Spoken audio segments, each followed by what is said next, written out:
What's up, guys? Got another Aldi wine review for you guys. Check it out.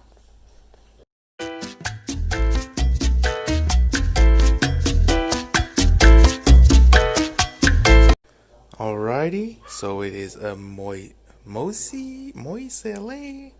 I don't know, a Moscato. It says it's got refreshingly sweet wine with notes of peach and apricot. Sounds delicious. Let's see how it tastes. First, get the plain Jane. See how she comes out.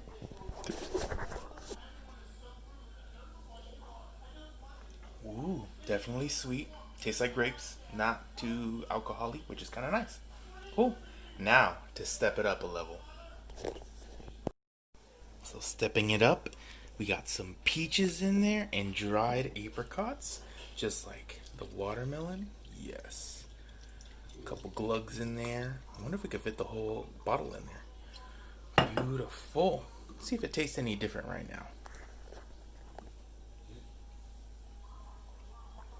No, it tastes the same right now, but I can't wait to eat the fruit until the end. Definitely check out this wine. $4 for this. $4 for the Moiselle Moscato. Delicious. Very refreshing, as it says. Definitely sweet. And I guess you can kind of taste the peaches, but it's pretty good. Check it out, guys.